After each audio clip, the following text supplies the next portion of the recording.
모두 발언이 있겠습니다. 정부 이양은 권력의 파워게임이 아닙니다. 국민과 나라를 위한 일에 문재인 정부가 따로 있고 윤석열 정부가 따로 있는 것이 아닙니다. 문재인 대통령과 윤석열 당선인이 오늘 저녁 만찬 회동을 갖기로 했는데요. 조속히 성사됐어야 할 대통령과 당선인의 회동이 20여일 가까이 미뤄진 점은 유감스럽습니다. 그러나 늦게라도 만남이 성사된 것은 다행이라고 생각합니다. 막중한 국정 운영을 이양하는 과정에서 인수위의 불미스러운 잡음으로 민생 경제와 국방, 안보에 한치의 공백이 생겨서도 안 될 것입니다.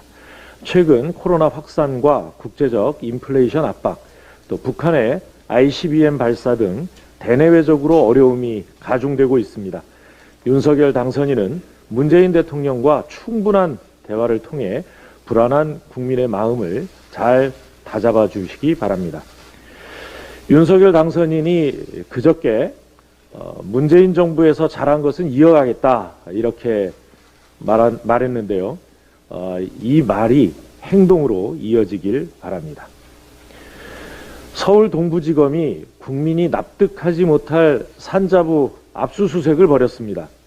말로는 소위 산자부 블랙리스트 의혹을 규명한다 이렇게 이야기하고 있지만 국민은 납득하기 어렵습니다.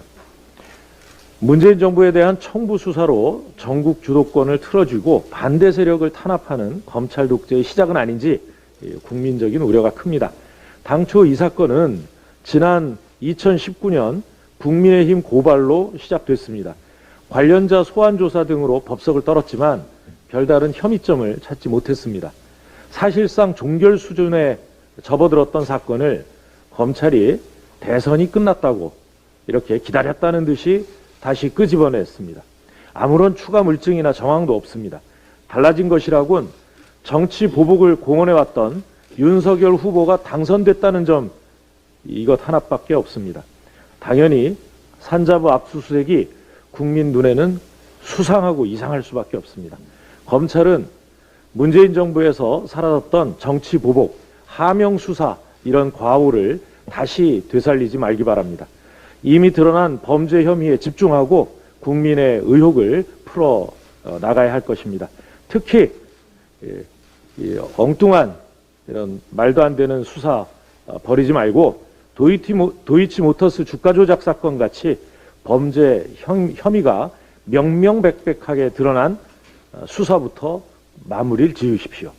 검찰의 무리한 산자부 압수수색과 관련해서는 법사위를 통해 배경과 의도를 면밀하게 따져볼 것입니다. 코로나 피해 회복 지원, 또 정치개혁, 대장동 특검 등 풀어야 할 과제가 많은데 국민의힘의 비협조로 내일 예정되었던 본회의 역시 개회 여부가 불투명합니다. 나라 안팎의 어려운 사정을 생각하면 가슴이 타들어가는 심정입니다. 당장 관련된 상임위들을 열어서 주요 입법과제에 대한 여야 협의를 서둘러 진행하고 본회의 처리에 속도를 내야 할 것입니다. 3월 임시국회 안에 반드시 특검법 처리와 특검 정치개혁 입법 끝내야 할 것입니다. 새 원내대표단께서 집중적으로 점검해 주시기 바랍니다. 이번 3월 또 4월 임시국회에 민주당 3기 정부의 성공적인 마무리가 달려 있습니다. 국민의 신뢰 회복도 마찬가지라 생각합니다. 3기 원내대표단의 책무가 막중하다고 할 것입니다. 이 상임위별 핵심 과제 논의를 꼼꼼히 점검해 주시고 정책위와의 협력을 통해 미진한 국정과제 입법 처리에도 더욱 속도를 내주시기 바랍니다. 절박한 각오로 민생 입법 개혁과제 해결에 총력을 기울이겠습니다. 한 가지만 더 말씀드리겠습니다. 김동연 그 대표가 이끌고 있는 이 새로운 물결의 제안을 합니다. 지난 대선 과정에서 우리 당의 이재명 후보와 함께 이재명, 김동연 공동 선언을 한 바 있습니다. 국민 통합의 정치 그리고 정치 교체를 위한 선언이었습니다. 이 이재명, 김동연 선언을 실천하기 위한 정치개혁 협의 추진 기구를 양당이 공동으로 구성하자고 제안합니다. 그리고 그 활동과 함께 양당의 통합 논의를 개시할 것을 정식으로 제안합니다. 이상입니다.